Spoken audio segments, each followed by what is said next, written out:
बच्चा जो जान दे दिया अपनी, आदिल, वो तो अपनी जान दे दिया ना।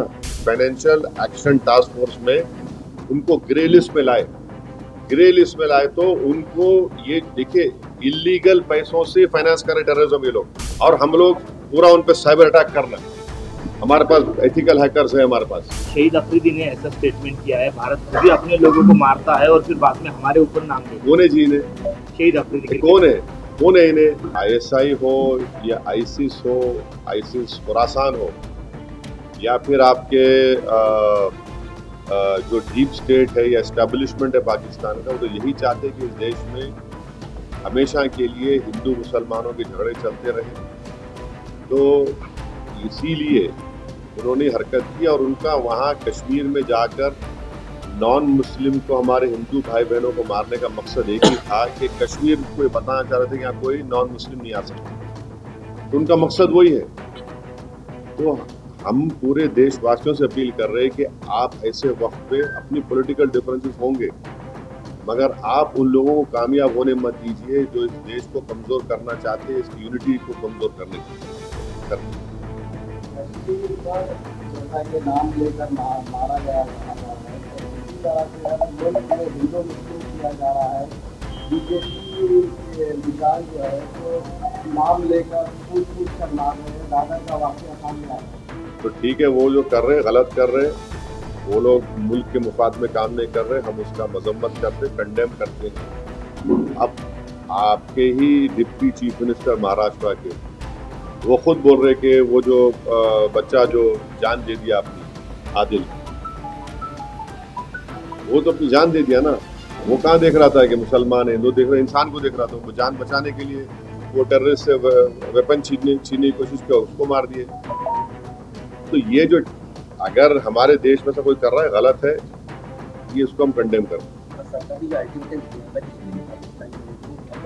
जो चले जाए, मगर यहाँ की राज्य सरकार भी जो है देवेंद्र फडणवीस बोले कि पूरे गए और इतना चली की बोले कि अभी बाकी है। मेरे को नहीं मालूम, तो गवर्नमेंट को युद्ध कितना बढ़ना पड़ेगा।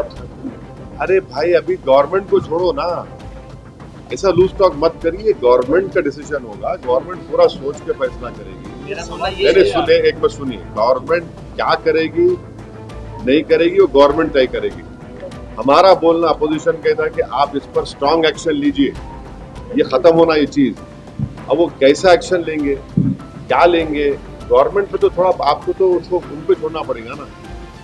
अब ये टीवी चैनल पे एंकर बैठकर ऐसा बोल रहे ऐसा होगा ऐसा, अरे भाई ये मजाक है क्या? ये ऐसा गवर्नमेंट तय करेगी, क्या डिसीजन होगा वो तय करेंगे। मगर हम मेरा डिमांड ये है कि पाकिस्तान को फिर से FATF की ग्रे लिस्ट में लाना जरूरी है। फाइनेंशियल एक्शन टास्क फोर्स में उनको ग्रे लिस्ट में लाए, ग्रे लिस्ट में लाए तो उनको ये देखिए इलीगल पैसों से फाइनेंस कर रहे टेररिज्म ये लोग।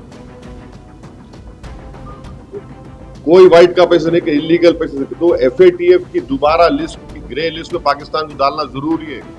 हम डिमांड करेंगे ये गवर्नमेंट से कि उनको FATF की ग्रे लिस्ट में डालो आप, तभी जाकर उनका होगा। और हम लोग पूरा उन पे साइबर अटैक करना है। हमारे पास एथिकल हैकर्स है हमारे पास। नेवल और एयरफोर्स ब्लॉकेट कर सकते, इंटरनेशनल लॉ में कर सकते हम।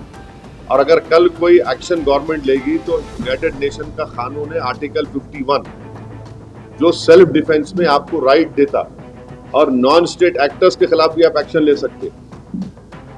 तो ये सब चीजें हैं। और भारत के संविधान में आर्टिकल 355 है। 355 के तहत कोई स्टेट में अगर एक्सटर्नल एग्रेशन होता तो सरकार की जिम्मेदारी उसको रोकने की।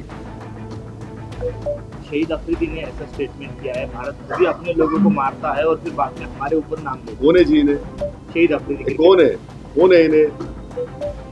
नाटक है क्या ये? छोड़ो ना, तुम क्या जोकरों का नाम ले रहे मेरे सामने, छोड़ो ना इन लोगों को। क्या भारत उनको जो प्रोटेस्ट करने जा रहे हैं, देखिए फोटो देखिए ना। अब वो सब हमारे सदर साहब आए हुए हैं, आपको तफसील सुनाएंगे। और हमारा देखिए, आपको समझा रहे हैं, पंढरपुर की मंदिर है, पंढरपुर की मंदिर में ट्रस्टी कौन हो सकता है बोलो आप? हिंदू हो सकता ना, नॉन हिंदू नहीं हो सकता ना। अब उसमें आप हम कोई बोले नहीं नॉन हिंदू को बनाओ, वो तकलीफ होती नहीं होती। हम भी वही बोल रहे हैं, वक्फ बोर्ड में क्यों आप बनाना चाह रहे हैं नॉन मुस्लिम को? आपका उधर फेथ है, आपका मामला है, तो हमारा भी तो है ना, हम क्या अलग है? रिलीजन है ना, वो रिलीजन है तो हमारा भी तो रिलीजन है। आप पंढरपुर में अगर नॉन हिंदू को नहीं बना सकते तो वक्फ बोर्ड में कैसे बनाएंगे आप दो को, या पूरा मेजोरिटी बना सकते? क्या बोलो आप? बनाया नहीं जाता, अरे क्या बन सुनिए, देखिए आपको नहीं मालूम, मैंडेटरी दो को बनाने का है और दूसरे सेक्शन में रिलीजन न्यूट्रल है, तो बढ़ के भी बना सकते हो लोग। दो को तो मैंडेटरी बना ही नहीं, बना है नॉन मुस्लिम को, कैसे बनाएंगे आप? भाई मेरा आर्टिकल 26 के तहत मेरे को ये राइट है कि मैं अपने पसंद के रिलीजियस चैरिटेबल इंस्टीट्यूट को कायम करो, और वक्फ प्योर रिलीजियस इंस्टीट्यूशन है और हम उसको कायम करें, उसको एडमिनिस्टर करने का राइट आर्टिकल 26 मेरे को दे रहा है। मूवेबल इमूवेबल प्रॉपर्टीज लेने का राइट मुझे आर्टिकल 26 दे रहा है। आर्टिकल 14 का वायलेशन नहीं है कि आप वहां पे कर रहे और मेरे को बोल रहे ऐसा करो। आर्टिकल 15 का वायलेशन है, फ्रीडम ऑफ रिलीजन का वायलेशन है, आर्टिकल 25 का। ऐसा कैसे होगा बताइए आप? और एक बात बताइए ना, आप लोग पूछते क्यों नहीं? आप लोग मीडिया वाले डर रहे कहीं को, मेरे को समझ नहीं आ रहा। महाराष्ट्र के ये कानून से भारत का सबसे बड़ा दौलतमंद जो आदमी है, जो खोजाओं के यतीम खाने पे अपना महल बना लिया, सेक्शन 2C के तहत वो मालिक बन गया। आज की तारीख में नरेंद्र मोदी ने जो कानून बनाया, सेक्शन 2C पढ़ो आप, any trust form before this act and after this act will not be Waqf property. क्यों? और आगा खानी को क्यों लेके आए? आगा खानियों से मोहब्बत बिना पे नहीं लेके आए। अगर आगा खानियों की मोहब्बत पे लेके आते तो नरेंद्र मोदी जाके जकिया जाफरी से मिलते थे, वो आगा खानी है। ईसान जाफरी को काट के उनके जिस्म को जला दिया गया था। आगा खानियों को इसलिए लेके आए ताकि वो जो ट्रस्ट से वो जमीन खरीदे, यतीम खाने खरीदे, उसको लीगलाइज करना। आप मेरे को बताओ, बीजेपी के पैम्फलेट में लिखा हुआ है कि 70% वक्फ प्रॉपर्टीज पे इंक्रोचमेंट हो गया। अगर 70% है तो आप लिमिटेशन एक्ट अप्लाई करके उनको ओनर क्यों बना रहे? आप ओनर बना रहे ना उनको। आप देखो उनका पैम्फलेट पढ़े आप लोग, एक 4 पेज का, एक 15 पेज का बुकलेट, बकवास लिखे रहे उसमें, खुद अपने आप को वो कर रहे, कॉन्ट्रडिक्ट कर रहे। लिमिटेशन एक्ट का मतलब क्या है? 12 साल जो वहां पे बैठा हुआ है इंक्रोचमेंट करके, उसको आप मालिक बना दिए। आज मालिक बन गया वो। इवैक्यू वक्फ प्रॉपर्टीज है, इवैक्यू वक्फ प्रॉपर्टीज को आप निकाल के गवर्नमेंट कस्टडी में दे दिए, तो वक्फ बोर्ड का नुकसान हो गया ना। आप बोल रहे कि वक्फ वाल औलाद में बच्चों का शेयर मार के नहीं देना।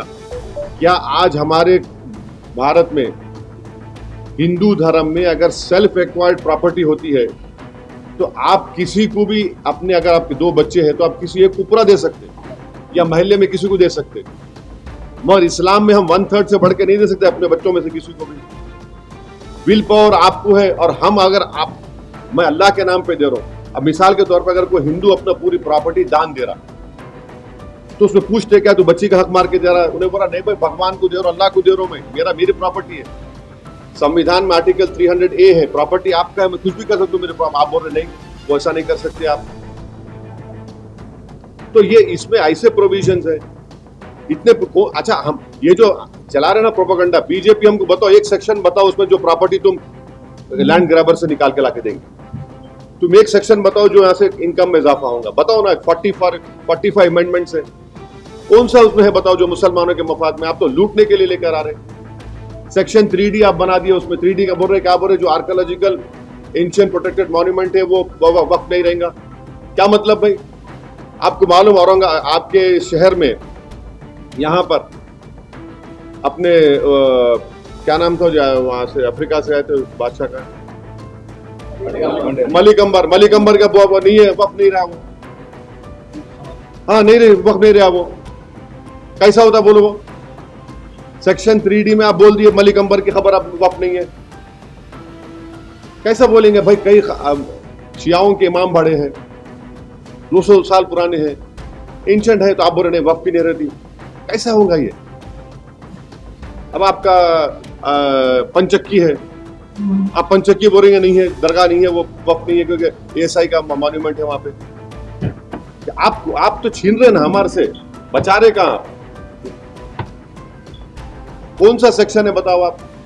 अब आप बोल रहे हैं कि 6 महीने के अंदर पूरा पोर्टल पे चढ़ाओ। कैसे चढ़ा 6 महीने में? बोलो आप, जो नहीं चढ़ाए वो वक्त नहीं रहेंगे।